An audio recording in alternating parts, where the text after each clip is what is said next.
y viene con el tema diálogos socráticos en el bachillerato. Si son tan amables, les pediría toda su atención. No quiero decir nombres para no callarlos. Entonces, si son tan amables, por favor, me ponen atención. Y bueno, empezamos con la maestra. Le dejo el micrófono a la maestra Eugenia. Gracias. Buenas tardes. Bueno, antes que nada, yo quiero decir que desde que estaba en la facultad nunca creí que la filosofía fuera una actividad de élite. Trataba de entender por qué había tantas filosofías y por qué o cómo se podría hablar de la filosofía si lo que yo estaba viendo era la filosofía de Platón, la filosofía de Aristóteles, la filosofía de Santo Tomás. Y decía, bueno, a ver, ¿son filosofías o hay filosofía? A lo largo de la carrera y después de mucha lectura y reflexión descubrí que ciertamente hay filosofía, pero lo que nosotros vemos como producto es la manera de entender y de explicar su contexto cada filósofo. Esto es, lo que hace a la filosofía no es el producto. Lo que hace a la filosofía es la actitud cuestionante, crítica, la búsqueda de respuestas racionales y además la búsqueda de respuestas que además de racionales sean radicales, que vayan en la búsqueda de la razón de ser, del arte, del derecho, de la historia, de lo que, bueno, en el campo de la estética, de la belleza, de lo que es lo bueno para el ser humano, de la razón de ser y de cómo se manifiesta y cómo se produce el conocimiento. Esto es, de qué son los valores y cómo se viven y se concretizan en la vida humana. Esto es, la filosofía es la actitud, decía, y a veces hago que los chicos en el bachillerato vayan descubriendo cómo se fue conformando este saber diferente al mito, ¿no? Esto es, empezaron a cuestionar acerca del principio de todas las cosas, luego empezaron a descubrir que el universo era una unidad, un cosmos, y que esa unidad, ese universo, unidad de cosas diversas, era un todo ordenado, y que ese todo ordenado era matematizable, decía Pitágoras, ¿no? Y luego que ese todo ordenado matematizable, fíjense, Pitágoras, ¿no? Qué impresión. Casi cuántos siglos descubrió lo que ahora es el alma, el centro de la ciencia y del avance de la tecnología. Pero entonces, cuando empecé, bueno, eso cuando estudié, me tocó el movimiento del 68, la huelga, la participación en el movimiento, y yo seguía pensando, es que la filosofía no puede ser un trabajo de élite. La filosofía tiene que servir para explicar el contexto que vivimos, la problemática económica, política, judicial, antropológica, afectiva, intelectual que el hombre tiene. Pero no nada más del hombre que se sienta en un escritorio, y decían mis alumnos, y que se marea solito por acá, ¿verdad? No, sino la del hombre que está situado en un contexto histórico-social con problemáticas determinadas. Y en ese sentido, cuando ya después empecé a dar clases, a dar clases, hoy digo que no doy clases. O sea, no, ya, por Dios. Pero no porque esté vieja, no. O sea, no doy clases porque al estilo de Sócrates, yo creo que lo que tengo que hacer es hacer que mis chicos se encuentren con ese asombro que daba origen o que da origen a la filosofía y descubran la necesidad de cuestionarse acerca de lo que viven. Esto es, yo quiero que mis chicos aprendan, descubran la necesidad de hacer filosofía en lugar de que se aprendan la filosofía. Cuando yo llegué a San Luis, el programa del bachillerato tenía 11 temas. Ocupaba muchas, como 9 páginas, que había que hablar de todos los filósofos, y yo les decía, ¿creen ustedes que vale la pena desenterrar muertos? ¿cuántos? Y se quedaban pensando y yo les decía, pues a lo mejor sí, no, nada más como así como para levantarlo tantito y preguntarle, ¿y tú qué onda con tu contexto? O sea, ¿tú qué pensabas de tu vida, de la situación histórica que te tocó vivir? ¿Cómo le explicaste? ¿Qué métodos usaste? ¿Cuáles eran las premisas básicas en las que tú te basaste? A lo mejor sí, pero lo verdaderamente importante es que tú puedas desarrollar la capacidad de análisis, de juicio crítico y puedas hacer filosofía. ¿De qué? De tu contexto. Y hasta les bromeaba, les decía, es que se puede hacer filosofía de la chingada. Si no, pues no crees, nada más hay que leer el capítulo 4 del Laberinto de la Soledad y verás, si no, Octavio Paz se cuestiona acerca de qué es la chingada y cuál es la razón de ser de esa expresión y por qué le afecta tanto al mexicano y qué sentido tiene. Ahí voy, ¿qué sentido tiene? La filosofía es la búsqueda de sentido.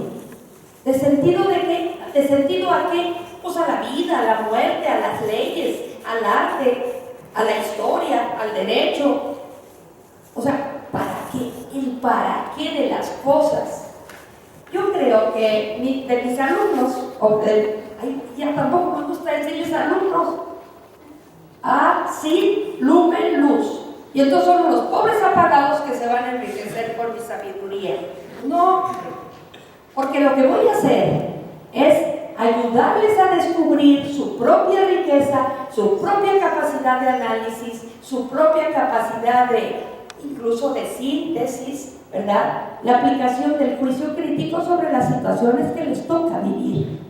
Y entonces, poco a poquito fui viendo que lo verdaderamente importante es sacar a la filosofía de esas élites.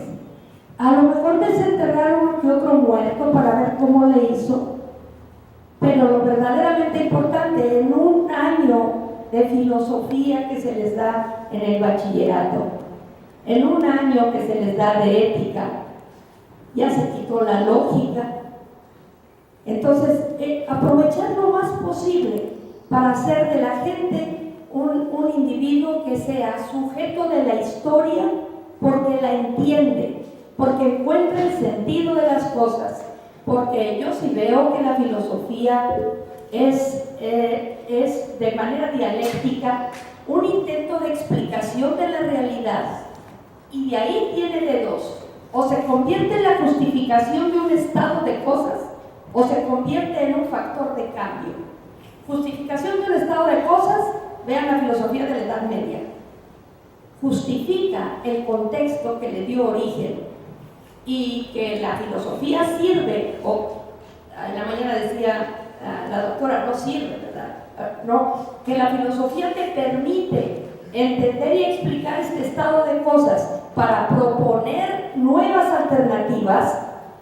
Yo creo que la filosofía entonces primero explica una situación, un estado de cosas, pero te da herramientas para proponer cambios que hagan al hombre más humano, que hagan nuestra historia más,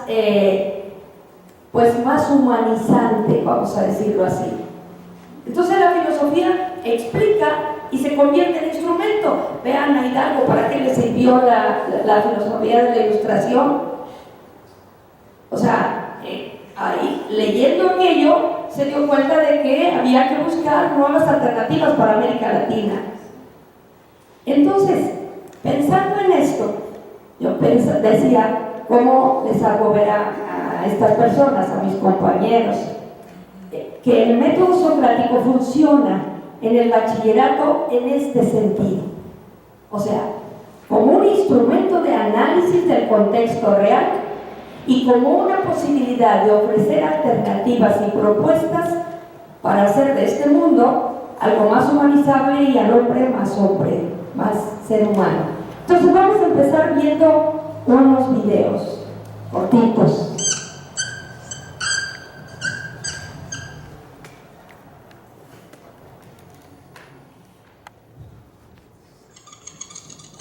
Va rápido, atención.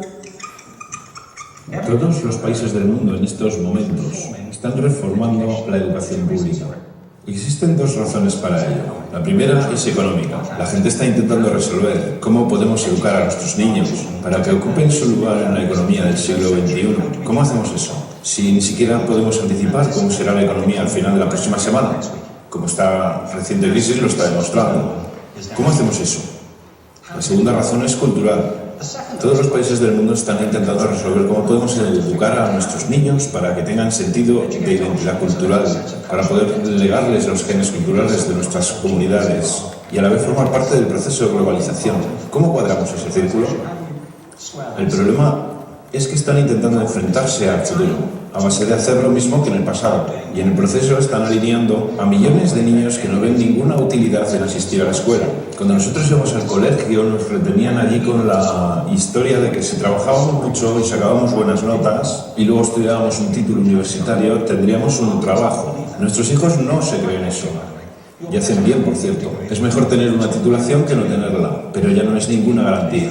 Y especialmente no lo es si el camino hacia ella marginaliza la mayoría de cosas que tú consideras importantes acerca de ti mismo. Hay gente que dice que hay que subir los estándares, que eso sería un avance. Ah, ¿sí? Sí, lo deberíamos hacer. ¿Y por qué ibas a querer rebajarlos? No me he encontrado con ningún argumento que me convenza para bajarlos. Pero subirlos, por supuesto que habría que subirlos. El problema es que el sistema educativo actual fue diseñado, concebido y estructurado para una era diferente. Fue concebido en la cultura intelectual de la Ilustración y en las circunstancias económicas de la Revolución Industrial. Antes de la mitad del siglo XIX no había sistemas educativos públicos. En realidad no, podrías estudiar con los jesuitas si tenías dinero, pero la educación pública, pagada con los impuestos, obligatoria para todo el mundo, gratuita y a la vuelta de la esquina, era una idea revolucionaria y mucha gente se opuso a ello. Decían, no es posible para muchos niños pobres que están en la calle beneficiarse de la educación pública. Son incapaces de leer y escribir, ¿por qué perder tiempo con esto? Y también se asienta sobre una serie de suposiciones sobre la estructura social y la capacidad de las personas. Fue dirigido por el imperativo económico de aquel momento, pero a lo largo de todo ello se infiltró el modelo intelectual de la mente, el cual era esencialmente la idea que la Ilustración tenía sobre la inteligencia. La auténtica inteligencia consistía en cierta capacidad para el razonamiento deductivo y un conocimiento amplio de la cultura clásica. Se podría resumir en capacidad académica. Y esta idea está fuertemente enraizada en la reserva genética de la educación pública. El creer que hay dos tipos de personas, académicas y no académicas, y la consecuencia de eso es que mucha gente brillante se creen que no lo son porque han sido evaluados siguiendo este concepto de mente. Así que tenemos dos pilares gemelos, el económico y el intelectual. Y desde mi punto de vista, este modelo ha causado caos en la vida de mucha gente. Ha habido gente que se ha beneficiado maravillosamente de él, pero la mayoría de la gente no. En lugar de beneficiarse, sufren de esto. Una epidemia moderna, mal ubicada y también ficticia. Esta es la plaga del síndrome de déficit de atención e hiperactividad, TDAH. Este es un mapa de la incidencia del TDAH en Estados Unidos. El mapa de prescripciones médicas para el TDAH. No me malinterpreten, no quiero decir que el síndrome de déficit de atención no exista. Yo no tengo la formación necesaria para ello. Sé que la amplia mayoría de psicólogos y pediatras creen que sí, pero aún es un tema a debatir. Lo que sí me consta es que no se trata de una epidemia. Estos niños están siendo medicados tan rutinariamente como a mi generación nos quitaban las amígdalas, por los mismos motivos caprichosos. Y por la misma razón, la moda de la medicina. Nuestros hijos están viviendo en el periodo más intensamente estimulante de la historia de la Tierra. Están siendo acosados con información y les están reclamando su atención desde todos los medios. Los ordenadores, los iPhone, las vallas publicitarias y cientos de canales de televisión. Y nosotros les penalizamos por distraerse. ¿Distraerse de qué? Cosas que son un aburrimiento. En la escuela, sobre todo. Me parece a mí que no es totalmente una incidencia el hecho de que la incidencia del TDAH haya crecido paralela al incremento de los test estandarizados. A estos niños se les está dando cosas como Ritalin, Adderall, a menudo medicación bastante peligrosa, solo para hacer que se concentren y se calmen. Pero según esto, el déficit de atención aumenta al ir al este de este país. La gente empieza a perder el interés en Oklahoma.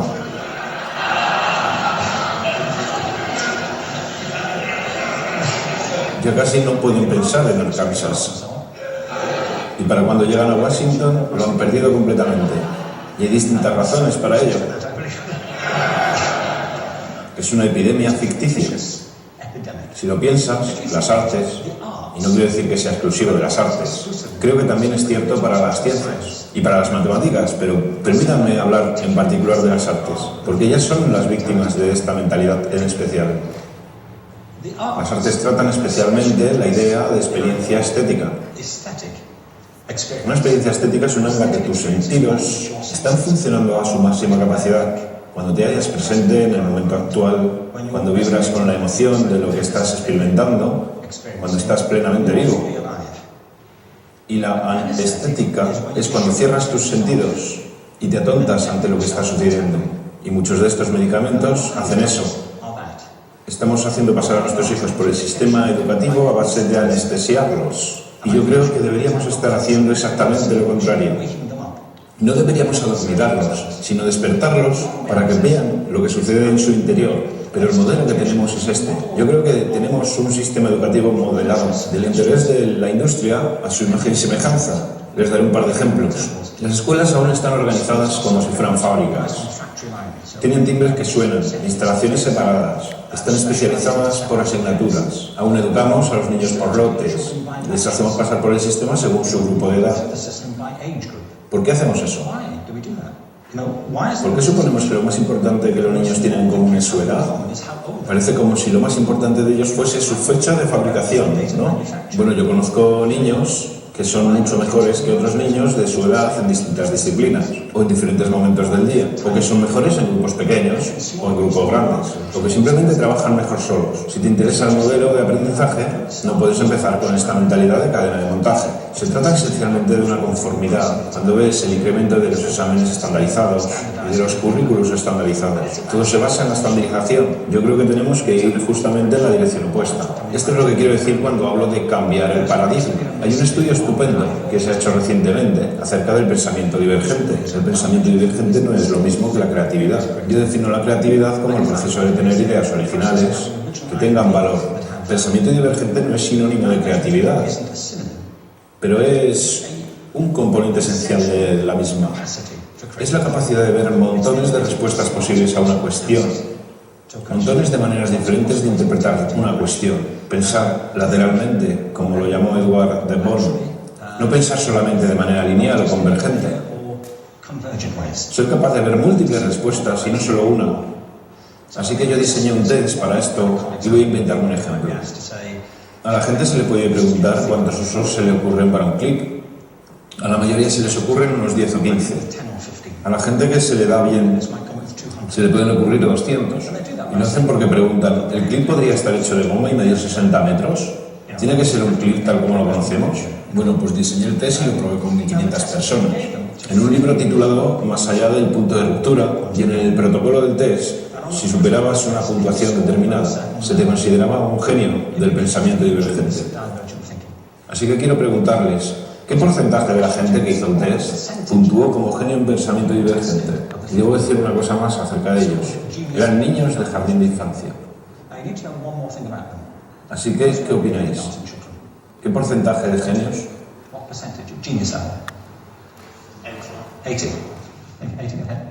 98%. Bueno, la cuestión es que era un estudio longitudinal, así que los mismos niños volvieron a hacer el test 5 años después, en edades entre 8 y 10 años. ¿Qué pensáis? ¿50%? Volvieron a hacerles el test otra vez, 5 años más tarde, cuando tenían entre 13 y 15 años de edad. Y se observa una tendencia, ¿no? Bueno, esto nos indica algo interesante, porque se supone que tendría que ser al revés, ¿no? Empiezas no siendo muy bueno, pero mejoras a medida que te haces mayor. Pero esto demuestra dos cosas. Una es que todos nosotros tenemos esta capacidad. Y la otra es que esta capacidad se deteriora en general. Muchas cosas les han pasado a estos niños durante su crecimiento, pero yo estoy convencido que lo que más les ha influenciado es que a estas alturas ya han tenido una educación académica. Se han pasado 10 años en la escuela, oyendo que solo hay una respuesta correcta. Esta es la parte de atrás del libro, pero no la mires. Y no copies, porque eso es engañar. Fuera de las escuelas, a eso se le llama colaboración. Esto no sucede porque los docentes así lo quieran, es simplemente porque sucede así. Es porque se halla presente en la reserva genética de la educación. Tenemos que pensar de forma diferente acerca de la capacidad humana. Tenemos que superar esta vieja idea acerca de lo académico y lo no académico, lo abstracto, lo teórico, lo vocacional, y empezar a verlo como lo que es, un mito.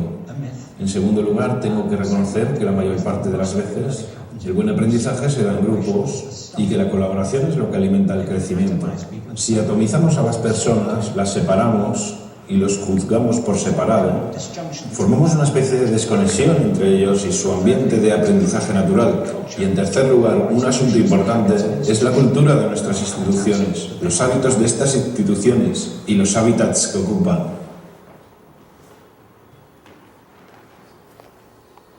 Bien. Cuando me pidieron mi participación, me dijeron que el tema era la importancia del diálogo socrático en las aulas del bachillerato. Entonces, el propósito de esta charla es que a partir de dos premisas podamos descubrir la necesidad de cambiar la estrategia para trabajar la filosofía a nivel bachillerato. ¿Y cuáles eran estas dos premisas? Una, lo que acabamos de ver. O sea, en la escuela tradicional, en la escuela normal, estandarizamos a la gente, la llevamos a usar el pensamiento convergente. Cuando usa el pensamiento divergente lo estigmatizamos y decimos que este niño tiene algo, ¿verdad? Bueno, y si el niño piensa más que... Alguna vez una maestra me decía, oiga, maestra, no se vaya a enojar, pero es que su hijo no lo aguanto, ya hasta le puse chispa. O sea, porque cuando yo voy a explicar algo, él ya está diciendo otra cosa. Le decía yo, pero dice una cosa diferente de lo que no está conectado con lo que usted está diciendo. No, pero se me adelanta. O sea, dice lo que yo iba a decir. Entonces, pues ya después no me pelan. Bueno, el asunto es este. ¿Cómo hacemos? Esta es una premisa. ¿Cómo está nuestro contexto en la educación a nivel medio superior? Esta es una. Y vamos viendo la otra. El propósito de esta charla es descubrir y vivir una experiencia de diálogo socrático a nivel bachillerato. ¿Para qué? Pues para descubrir también o pensar o encontrar entre todos nuevas estrategias que nos permitan lograr que el chico haga filosofía. A ver si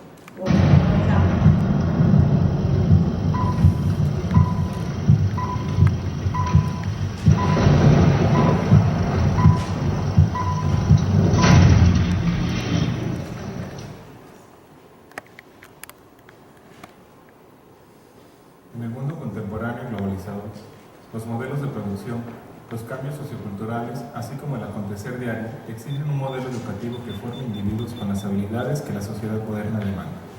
¿Pero qué hemos hecho para lograr este objetivo? Recordemos que la sociedad industrial busca formar modelos de ciudadanos que únicamente estén preparados para producir, para desempeñar un empleo o una profesión, basándose en la transmisión de conocimientos. Si somos racionales, nos percataremos que es precisamente este modelo el que se ha seguido durante años y que actualmente sigue llevándose a cabo.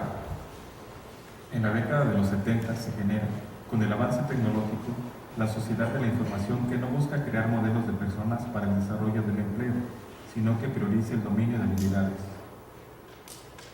A través de este ideal, la educación debe facilitar, como lo menciona Ramón Flecha y Yolanda Tortajada, el acceso a una información basada en la adquisición de conocimientos, el desarrollo de las habilidades necesarias en la sociedad de la información, habilidades como la selección y el procesamiento de la información, la autonomía, la capacidad para tomar decisiones, el trabajo en grupo, la polivalencia, la flexibilidad son imprescindibles en los diferentes contextos sociales, mercado de trabajo, actividades culturales y vida social en general. La sociedad de la información requiere una educación integral e intercultural para dar las mismas oportunidades a todos los estudiantes, así como valores para enfrentarse a la vida cotidiana. También debe basarse en la utilización de las habilidades comunicativas para ser más partícipe, reflexivo y crítico al individuo. Ante esta afirmación, la cuestión es, ¿qué debemos hacer como docentes? ¿Estaremos preparados para formar individuos para la sociedad moderna? Desafortunadamente en nuestro país, las reformas educativas son propuestas por quienes no se desempeñan en el ámbito docente. Por lo consiguiente, no se tiene la idea de los modelos educativos propuestos a nivel internacional ni de los resultados de estos. Seguramente es por ello que lo formulado no ha reflejado ningún resultado positivo para los propósitos de la educación, o tal vez será que los docentes no ponemos el desempeño necesario para llevar a cabo los fines educativos. Así como los árboles crecen por años desde la fortaleza de sus propias raíces, algo naturalmente similar ocurre en la subsistencia de un proceso vivo, como es la educación, un proceso que va más allá de un aula de clases o la obtención de una nota probatoria. La educación contemporánea debe estar basada en los 4 pilares de la educación, propuesta por la Comisión Internacional para la Educación del siglo XXI, presidida por Jacques Delors a petición de la UNESCO. Lo propuesto es que la educación tenga sus cimientos en 4 pilares: aprender a conocer, aprender a hacer, aprender a vivir juntos y aprender a ser. Cada uno es esencial para la formación integral y competente de los individuos alrededor de su vida cotidiana, social, así como cultural. A través de esta propuesta se pretende formar en competencias, entendidas estas como el movimiento de conocimientos para resolver situaciones cuestionables. Estas incluyen un saber que es conceptual, un saber hacer procedimental y saber ser que es actitudinal. Es por ello que los docentes en este mundo contemporáneo deben desarrollar nuevas competencias y habilidades a modo de dar una adecuada respuesta a las recientes demandas que la sociedad hace a la educación. Como docentes, debemos ser competentes para llevar a cabo las finalidades educativas que se proponen en los niveles internacional, nacional y estatal, como también para los objetivos de los contenidos de enseñanza en nuestras aulas. Los profesores somos quienes tenemos la misión de desarrollar estas competencias en nuestros alumnos, y será muy difícil que podamos lograr en nuestros educandos algo que no hayamos conseguido primero. El tiempo apremia y es necesaria la actualización y preparación de los docentes, ya que en México, a través de una articulación entre los niveles de educación básica, se pretende realizar una formación en competencias con la reforma educativa para el nivel de primaria mediante el Plan y Programas de Estudio 2009. Está en nuestras manos la transformación de la educación, el futuro del país, el bienestar y la convivencia social, la libertad de pensamiento, la autonomía del ser humano y la responsabilidad del vivir día a día. ¿Y tú, docente, estás preparado? Bien. Decía, vuelvo a repetir el propósito. Contar con un espacio, nosotros ahora, para analizar, para reflexionar sobre ciertas situaciones de nuestro contexto, y a partir de ahí, de ese análisis de nuestro contexto, tratar de entender y buscar nuevas alternativas.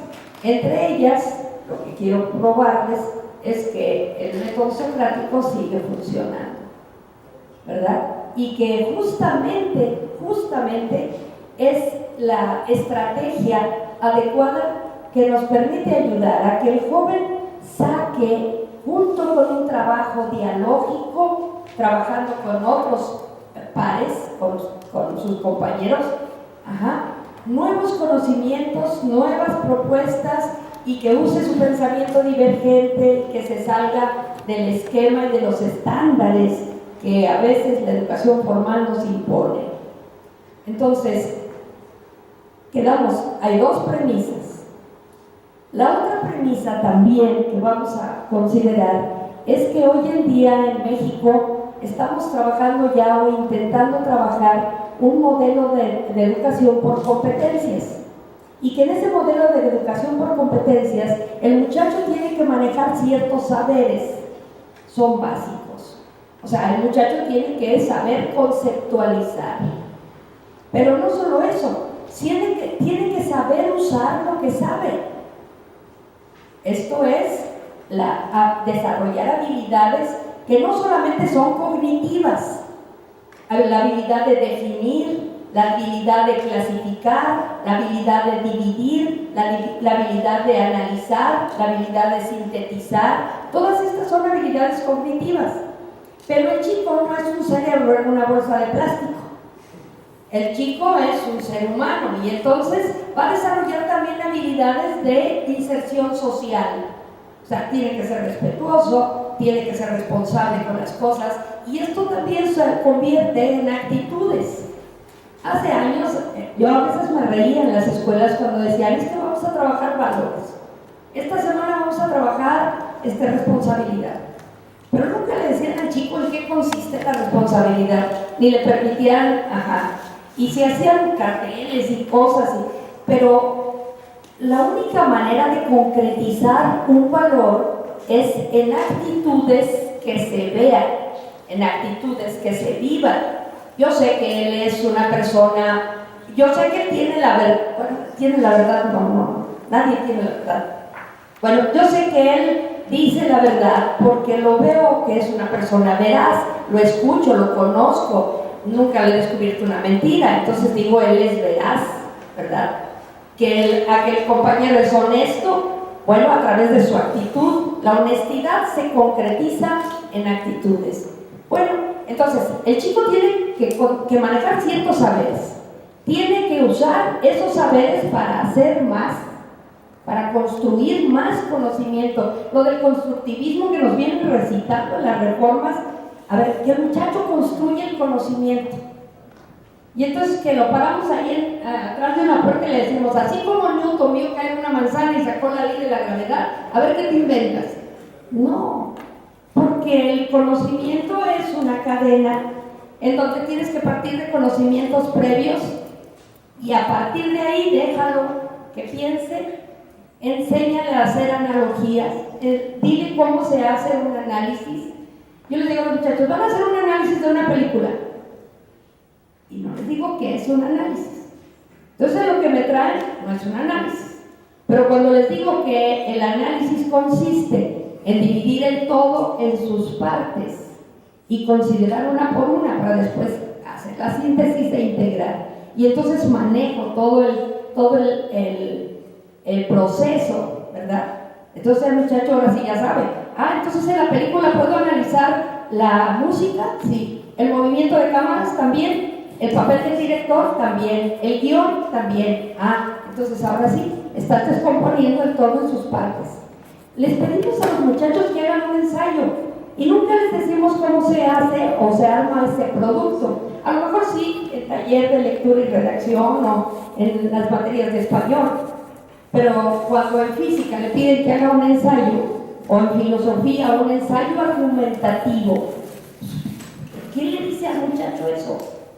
Nunca pasamos al nivel metacognitivo, o sea, nunca les explicamos cómo se realizan esas estrategias mentales, vamos a decirlo así. Entonces decía, el muchacho tiene que manejar ciertos saberes, el muchacho tiene que usar esos saberes para construir más conocimientos, tiene que saber manejar información, estructurarla por él, no cortar y pegar, ¿verdad? Él la estructura, porque yo les digo que tienen que rumiar la información. Rumiar, no es que asco, vamos a algo. O sea, lee y luego regrésalo y analízalo y hazle un juicio crítico.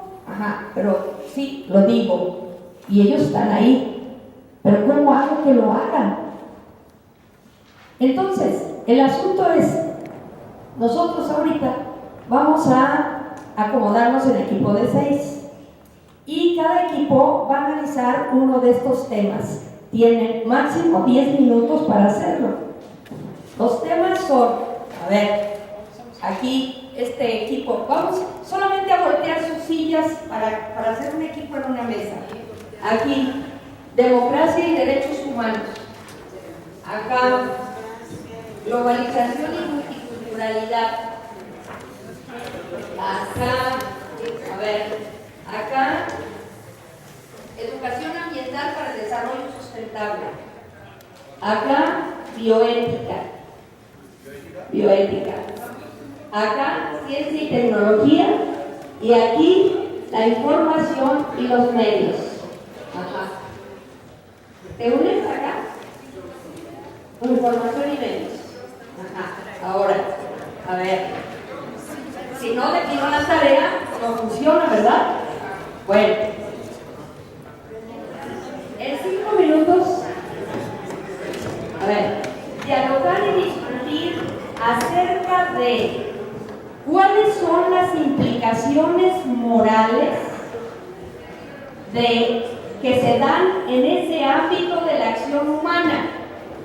¿Cuáles son las implicaciones morales que se dan en ese ámbito de la acción humana? ¿Y cuáles son las perspectivas éticas que se pueden crear a partir de esa realidad?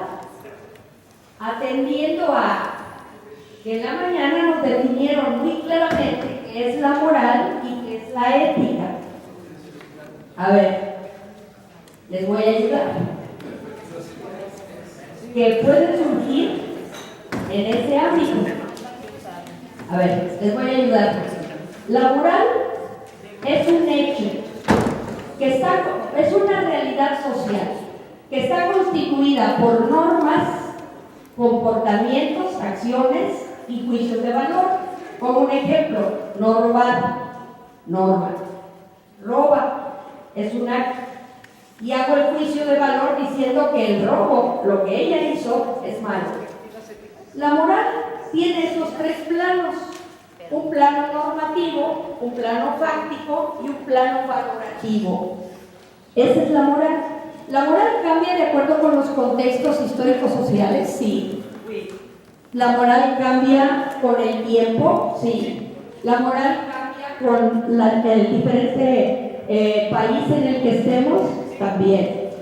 La moral. Ahora, ¿qué es la ética? Es la explicación racional de ese hecho social e individual.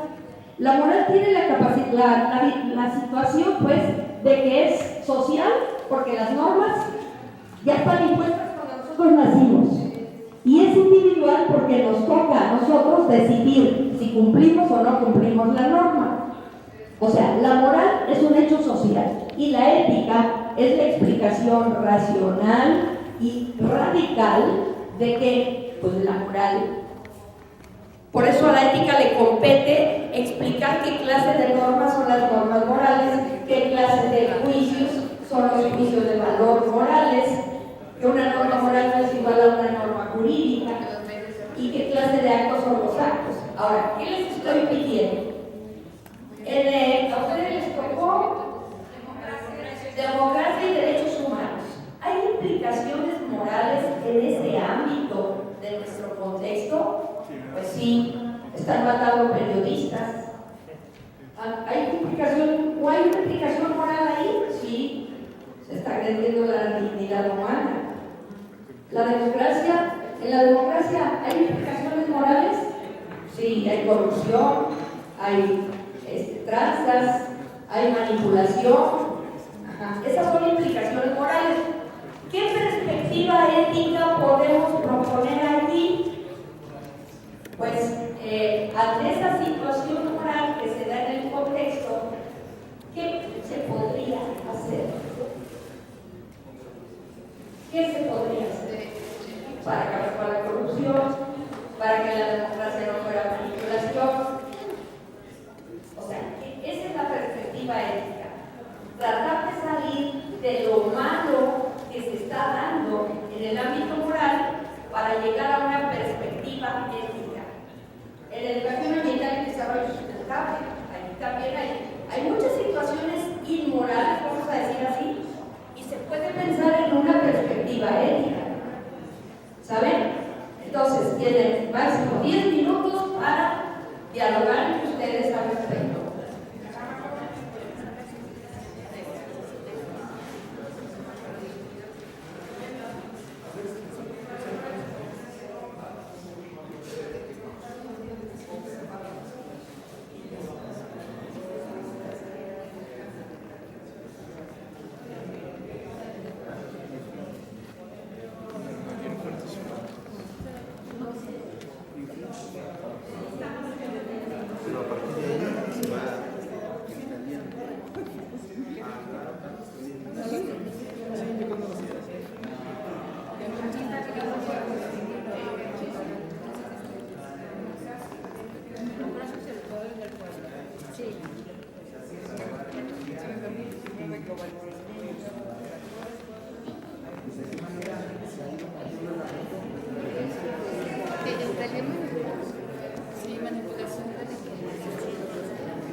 Bueno, me indican que por tiempo nos tenemos que apurar, pero lo que yo quiero mostrar, a ver, lo que yo estoy buscando no es que lleguemos ahorita a conclusiones, sino que ustedes se den cuenta del proceso que estamos trabajando. En un siguiente momento, después de la discusión dialógica que ustedes están realizando, yo con una sábana, ¿verdad? Y hasta con unas barbas, me pasaría por cada mesa y les diría, ¿a ustedes qué les tocó? Ajá. Partiendo de la definición o del concepto de globalización, unificaron criterios con respecto al concepto que es la globalización. ¿Qué es la globalización?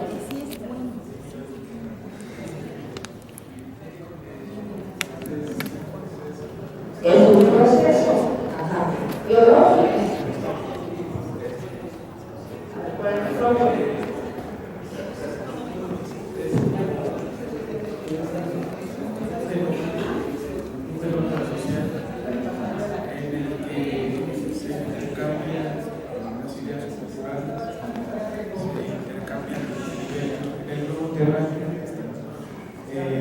la cultura y el arte, la tecnología, de tal manera que un fenómeno que ocurra en un lugar distinto, por ejemplo, el lugar donde vives, tiene repercusiones más relevantes de la está vinculado global. bien, es un fenómeno social, económico,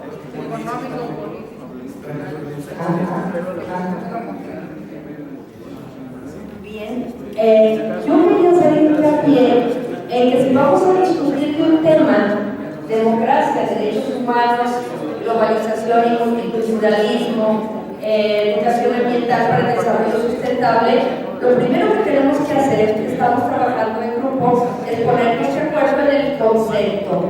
Si ustedes recuerdan, Sócrates lo que buscaba en el concepto, iba y le preguntaba, ¿qué entiendes por justicia?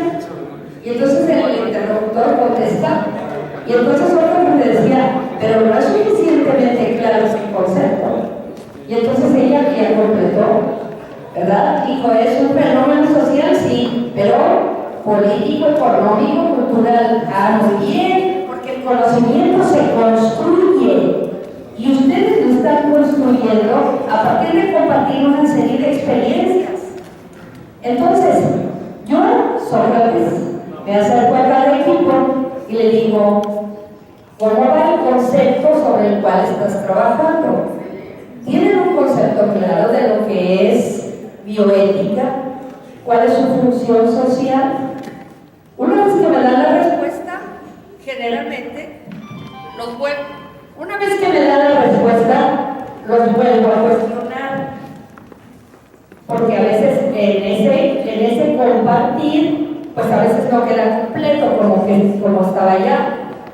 Y los vuelvo a cuestionar y cuestiono a uno. O yo lo he hecho ahora a un chico, a un equipo, mejor dicho, les pido que hagan las preguntas con respecto a todos los demás equipos.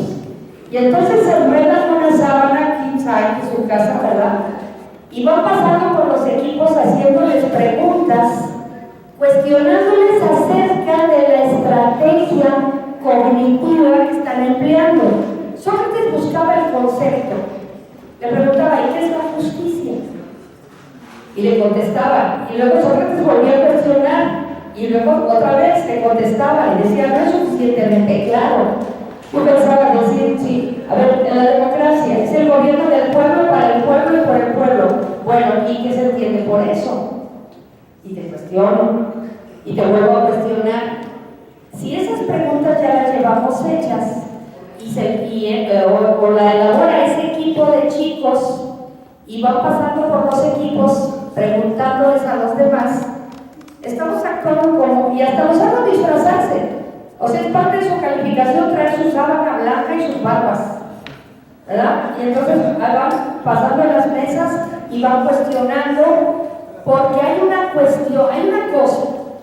Hoy en día la gente no sabe conceptualizar, no sabe construir un concepto. Y eso es algo muy importante en el manejo de estrategias cognitivas, de estructuras cognitivas. Una vez que se construye el concepto, yo les digo, a ver, ¿sabes lo que es una bufanda? Sí, pues un trapo que te amarras. A ver, ¿eso es bufanda? Entonces, a ver, amárrate un trapo en la pierna. ¿Eso es una bufanda? No. Entonces, y llevarlos hasta que digan que es una prenda de vestir que sirve para cubrir el cuello. Que si es de tejido, que si es de gasa, eso es accidental. Género próximo y diferencia específica, básico. Y luego decir, por ejemplo, ya construiste el concepto, pues ahora tienes que construir afirmaciones cuya verdad sea demostrable, verdad empírica, pues. Si yo digo que esto es una botella que está media vacía o media llena, pues esta es una verdad que puedo comprobar. ¿Por qué? O que puedo.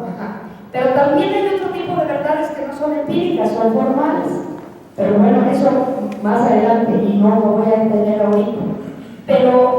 Y luego, una vez que construyan juicios, les voy a decir, ahora, si es esto y es esto, pues entonces, ¿cuál es tu conclusión? Y llevarlos a presentar alternativas que permitan resolver problemas de su propio contexto. No sé si me explico, lo hago bien.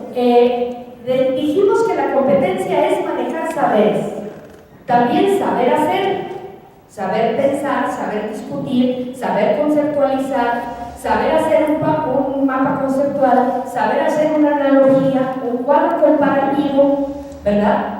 Y manejar esas estrategias, saber hacer con lo que sé. Pero además, tener la actitud y la tolerancia y el respeto de compartir y de construir el conocimiento así de manera dialógica, hablando entre ustedes, discutiendo entre ustedes, tratando de precisar el conocimiento entre ustedes y luego llegar a conclusiones. La competencia es saber hacer, tener actitudes y movilizar todo eso para resolver problemas de un contexto real. Si no hacemos eso, estamos dándole a tole con el dedo a los muchachos. O sea, les decimos que es un modelo de competencias y yo sigo parada acá y ellos allá, mirándose la nuca unos a otros.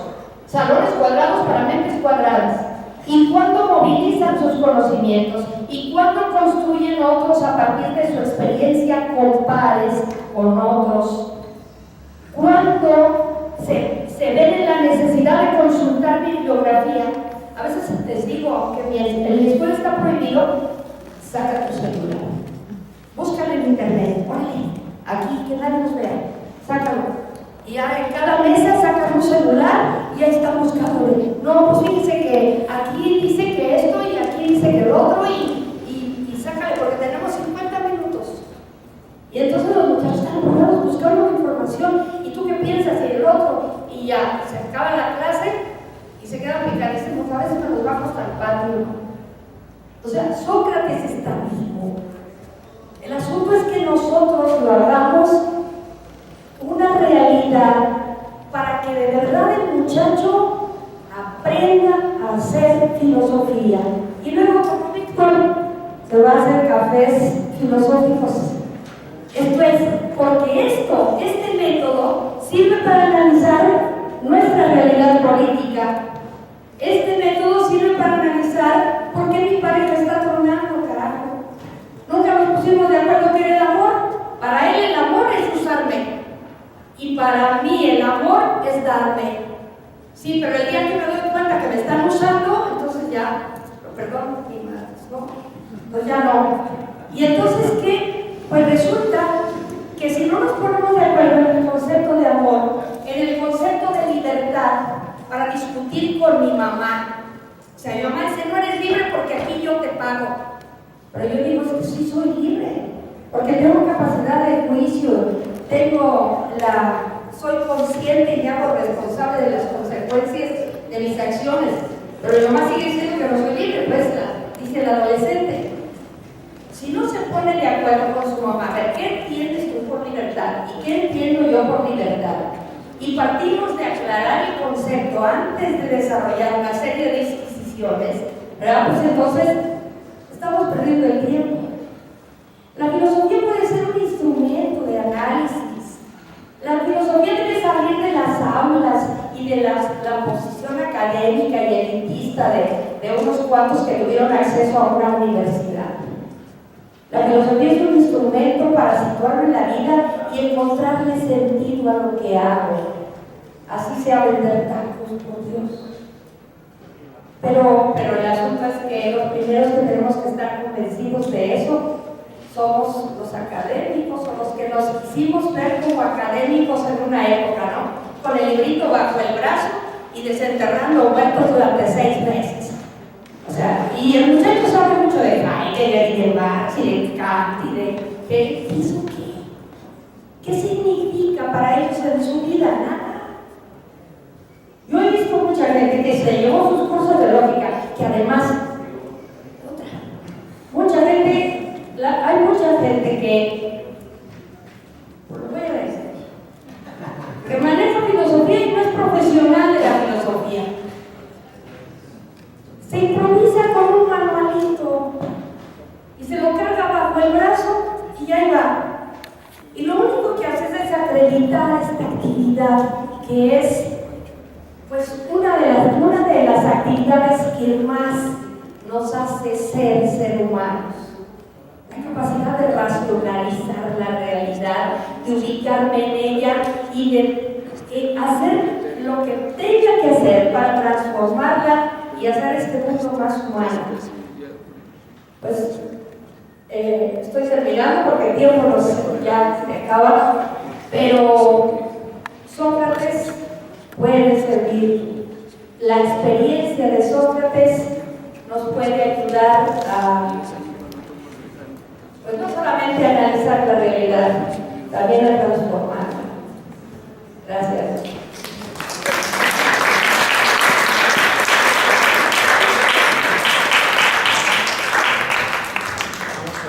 Bueno, vamos a agradecerle a nuestro Ofelia. Vamos a sacar ahora por tiempo, vamos tener que sacar nuestras...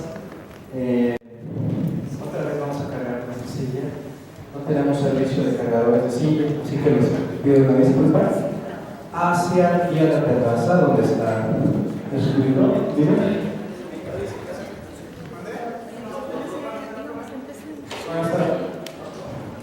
A ver.